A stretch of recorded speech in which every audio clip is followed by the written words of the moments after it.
Hola amigos, mi nombre es Daniela. El día de hoy quiero compartir con ustedes mi experiencia en un viaje que hice por América del Sur y asimismo dejarles en esta pequeña cápsula tips que les pueden ser de mucha utilidad a la hora de viajar. También quisiera compartirles las ventajas y desventajas de hacer un viaje como el que yo hice. Era el año 2017, yo soy colombiana y en ese momento me encontraba en la ciudad de Buenos Aires, Argentina, con una amiga y era el momento de regresarme a mi país. Pero yo no lo quería hacer de una manera convencional, sino que siempre había tenido el sueño de conocer todos los países que componen América del Sur. Entonces, después de pensarlo muy poco en realidad, busqué un mapa y medí la distancia que había entre Buenos Aires y Bogotá. Empecé a ver cuáles eran mis alternativas a la hora de viajar, es decir, si era mejor viajar una parte en avión, otra parte en bus o en buquebús, y haciendo una comparación entre lo que yo quería de precios y aventura, decidí que lo mejor era viajar en buquebús y en bus.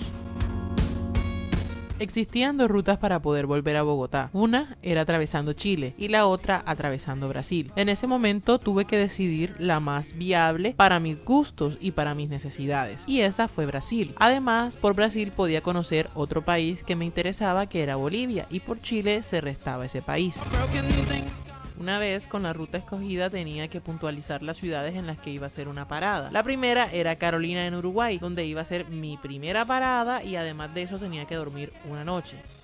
Para obtener el tiquete de buquebús fue un poco complicado en el sentido que no había la posibilidad de irlo a comprar a un lugar, sino que tenías que llegar al momento exacto en el que salía el buquebús del puerto, comprarlo allí al precio que ellos te dijeran y emprender el viaje. Eso me puso un poco nerviosa porque en viajes que yo había hecho anteriormente yo había podido adquirir mis tiquetes vía online y eso siempre le da a uno un poquito de seguridad porque ya sabe cuánto cuesta, a qué hora sale, si lleva o no el equipaje que uno necesita. Pero bueno, eso fue un punto en contra del viaje en buquebús. Llegando a Carolina tenía que tomar un bus hasta Montevideo. Principalmente yo había pensado en quedarme en Carolina para conocer, pero una vez estando allí me di cuenta que la ciudad era muy pequeña porque Uruguay es un país de 5 millones de habitantes y las ciudades suelen ser muy pequeñas. Entonces decidí irme a Montevideo para pasar una noche en Montevideo y al día siguiente emprender ruta hacia Punta del Este. Una vez estando en Montevideo, lo primero que hice fue buscar un hostal que no me costara más de $10 porque tenía que comprar otro tiquete de bus que fuera desde Montevideo hasta Punta del Este, que son más o menos 8 horas. Cuando lleguen a un país, realmente visiten ciudades puntuales, porque normalmente en los países siempre hay diferentes ciudades que la gente recomienda conocer, pero cuando uno viaja de mochilero y con bajo presupuesto, debe visitar ciudades capitales o muy puntuales o que sean del interés del viajero. Por lo menos Carolina fue una ciudad a la que yo llegué pudiendo llegar en buquebús a Montevideo y en la que malgasté mi dinero. Entonces mi recomendación siempre es escoger las ciudades muy bien y planear muy bien dónde se van a quedar porque eso siempre resta a la economía. Pasé una noche en Montevideo. Realmente es una ciudad muy pequeña, muy pequeña, con muy pocos habitantes, muy sucia para tener tan pocos habitantes, poco atractiva en cuestiones turísticas, no hay mucho que hacer, pero bueno, siempre es válido conocer una ciudad capital de un país. Tiene una cultura muy parecida a Argentina, o sea, no se conoce nada diferente a lo que ya normalmente se ha visto en otro país, y emprendí mi viaje hacia Punta del Este, en donde solamente estuve un día, puesto que no me pareció mayor cosa. Es una ciudad con hoteles, con playa, como cualquier otra ciudad turística en cuestiones de mar y playa en el mundo. Así que no me detuve mucho en Punta del Este y ya decidí hacer mi migración hasta Brasil. Y la primera ciudad de Brasil en la que estuve fue Porto Alegre. La verdad, esta ciudad se me cruzó por pura coincidencia porque yo me iba a ir directamente desde Punta del Este hasta Sao Paulo, pero el viaje era de 40 horas y pues pensé también en mi cuerpo y dije no lo va a aguantar. Entonces la mejor opción es parar en una ciudad un poco más cercana, descansar un día o dos y ya luego emprender hasta Sao Paulo. Y esta ciudad me dio una gran sorpresa porque en verdad es una ciudad muy bonita, que tiene comida muy rica y que conserva mucho de las las raíces de la cultura brasilera. Entonces, como les comentaba, esta parte de mi viaje ya empieza a ser en bus. De Punta del Este hasta Porto Alegre hice un total de 23 horas en bus. La migración aquí es importante y esto es un consejo para los viajeros. Cuando ustedes van a hacer una migración terrestre, tienen que contratar con una compañía que les ayude a hacer la migración. Yo en esta vez sí me informé y lo que hice fue entregar mi pasaporte a la gente de la compañía, crucé el país sin ningún problema y me pusieron mi sello. Realmente no hubo mayor problema, pasé el país, estaba en la frontera con Uruguay, entraron, revisaron, pero pues no, nada extremo. Una vez estando en Porto Alegre me pareció una ciudad muy bonita, como dije anteriormente, y había una festividad de la independencia de Brasil y decidí quedarme allí 2 días. Tenía un clima templado, es una ciudad muy buena para conocer la cultura brasilera propia, más allá de Copacabana y de lo que nos muestran que es Río de Janeiro, pues esta ciudad muestra la cultura como tal de los brasileros. Entonces, ya terminado mi estancia en Porto Alegre, ya ahora sí emprendo mi viaje hasta Sao Paulo. A Brasil tengo que abonarle que tiene una gran infraestructura vial. Realmente es un país desarrollado o muy pendiente de las cuestiones terminales terrestres, muy bien diseñadas para el viajero extranjero, además porque estaban todos puestos en inglés y en español, y por lo menos en mi caso yo hablo portugués, pero la persona que venía viajando conmigo, mi amiga, no hablaba nada de portugués, pero no se le dificultó en ningún momento la comunicación o por lo menos la señalización de las salidas, dónde están los baños, dónde están los teléfonos, que de pronto no parecen importantes, pero son cosas muy importantes para las personas que no hablan el idioma natal. En la ciudad más pequeña estaba la señalización en español y en inglés. Entonces, una vez en Sao Paulo, empecé a dimensionar la magnitud de la ciudad, porque en verdad es una ciudad muy grande en todos los aspectos. Empecé a ver cuál era el atractivo de Sao Paulo, y ya en Sao Paulo sí me quedé con amigos, no tuve que pagar hostal. De hecho, en todo Brasil no pagué hostal en Uruguay, en Brasil no. Y en Sao Paulo mi recomendación realmente es ir a lo preciso, que es conocer el centro económico de Sao Paulo, no más. Realmente Sao Paulo no es una ciudad muy atractiva, simplemente es una ciudad con mucho movimiento económico de Brasil, pero pues en comparación con otras ciudades es mejor invertir tiempo y dinero en Río o en Porto Alegre, tal vez no en Sao Paulo, es una opinión muy personal.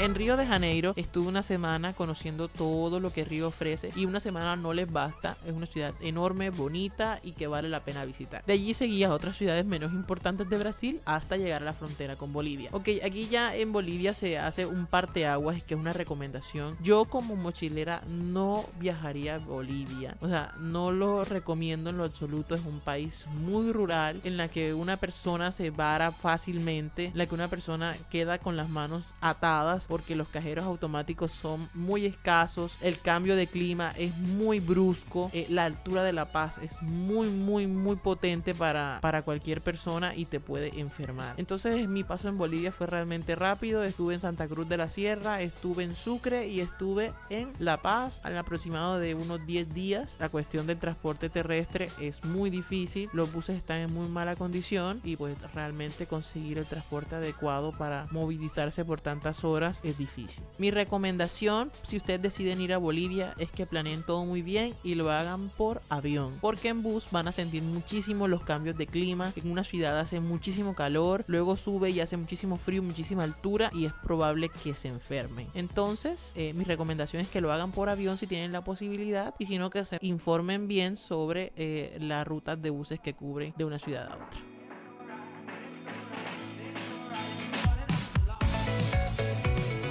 El siguiente país que visité fue Perú. En Perú tenía varias ciudades que visitar, es uno de mis países favoritos y del que más gratos recuerdos tengo. Visité Cusco, visité Lima y otras pequeñas ciudades, pero la ciudad que más me sorprendió, puesto que ya conocía Lima, fue Cusco, en donde es la ciudad más cerca a Machu Picchu. Realmente es una ciudad muy bonita, que encierra todo lo que la cultura inca fue, y realmente vale muchísimo la pena visitar. Yo no tuve la oportunidad de ir a Machu Picchu, y este es, creo que, de los tips más importantes que yo le comparto a las personas que me preguntan sobre mi viaje, y es: Machu Picchu vale la pena, porque claro, es una de las 7 maravillas del mundo. Es difícil estar en Perú en general, es más, estar en Cusco y no ir. Mi ilusión más grande era ir a Machu Picchu, pero en ese momento se encontraba cerrado porque estaban haciendo una limpieza ecológica y no pude ir. Me puse muy triste porque había hecho un viaje tan largo para no ir a Machu Picchu. Entonces empecé a hablar con nativos y me dijeron, ¿sabes qué? Puedes tomar un tour que llega hasta Aguascalientes, que es un, digamos, un municipio que queda muy cerca de Cusco, en donde vas a ver lo mismo que en Machu Picchu y es hasta más bonito porque está menos transitado, y esa es otra realidad de las maravillas del mundo. En este viaje conocí dos maravillas, Machu Picchu y el Cristo Corcovado de Río de Janeiro, y uno cree que eso está vacío y realmente uno no puede tomarse ni siquiera una foto porque la gente está invadiendo el espacio de otro. Entonces esa es una de las verdades de los sitios turísticos.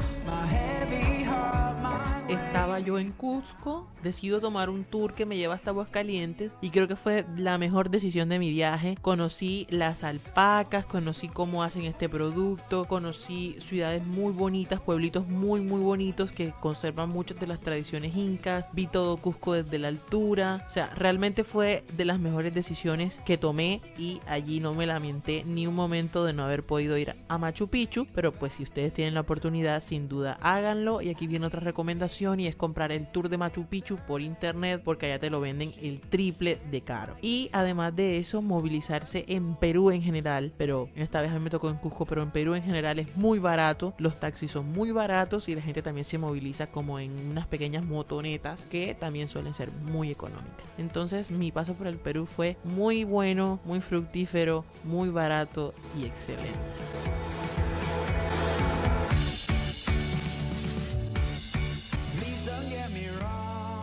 Perú es un país que en cuestiones de transportes terrestres está muy desarrollado, tienen muy buenos buses, muy cómodos. Además de eso, tienen empresas muy variadas que ofrecen precios muy variados también. Entonces en Perú no hay mayor problema para adquirir un tiquete de bus. Simplemente ustedes buscan la ruta que desean, que puede ser, no lo sé, Lima, Cusco, y muy probablemente la encuentren a muchísimos precios y a ustedes escogen la que les es más útil. Pero bueno, en Perú me enfermé y me tocó regresarme en avión hasta Colombia, hasta Bogotá, y me quedó faltando Ecuador.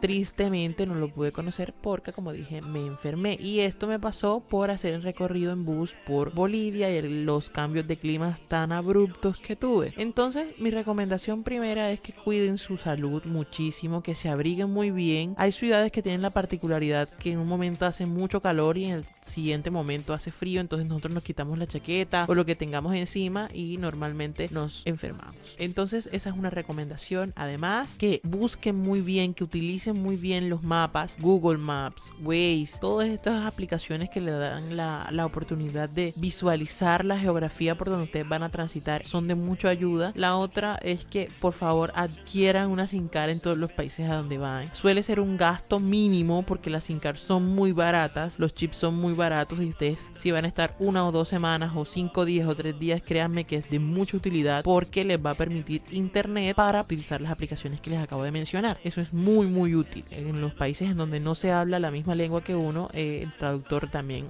es muy indispensable. Entonces, esos fueron más o menos los tips que les puedo brindar de mi experiencia, que realmente fue corta, fueron 32 días, pero hay personas que se han gastado muchos días más, tal vez 50, 60, depende de la cantidad de ciudades que visiten. Por último, me gustaría contarles un poquito de los pros y los contras de este viaje. Definitivamente, el pro más grande fue haber conocido la diversidad cultural de América del Sur, que es enorme, haber conocido tradiciones muy íntimas de los pueblos por los que atravesé, y eso es algo que el viaje en avión no te ofrece, porque cuando tú vas viajando en bus, vas parando en pequeños pueblitos, vas conociendo la cultura en sí del país, y eso es algo que no tiene precio, que ningún hotel 5 estrellas te brinda, y eso solamente se logra viajando vía terrestre. El contra es la cantidad de días que te tomas viajando, porque en un principio, los 10 primeros días, estás emocionado, estás feliz, estás conociendo otros países, pero cuando ya superas esa primera etapa, suele ser cansado, suele ser un poco tedioso y ya no es como que te puedas regresar porque ya estás en la mitad de tu viaje. Entonces te toca continuar y sabes que te faltan tantos países, que te faltan tantas ciudades y llega a ser un momento estresante. Evidentemente hay muchísimos problemas que se le cruzan a uno durante el viaje, miles de cosas que suelen entorpecer nuestro camino o nuestro viaje. Entonces mi recomendación siempre es manejar la paciencia, ser muy prudente, ser muy tolerante y siempre tratar de ser muy amable con las personas que suelen ser muy hóspitas en estos países de Sudamérica. Bueno amigos, hasta aquí llegó mi podcast, espero les haya gustado, hayan aprendido y los tips les sirvan en alguna oportunidad si llegan a viajar. Síganme en YouTube, déjenme sus comentarios de qué les gustaría que yo les contara sobre viajes, sobre historias, sobre anécdotas, soy toda oídos. Síganme en Instagram como @DanielaAlvarez18 y ahí van a ver los posts de mis viajes para que se informen. Así que nos vemos en una próxima edición. Besos. Bye. Damn fine.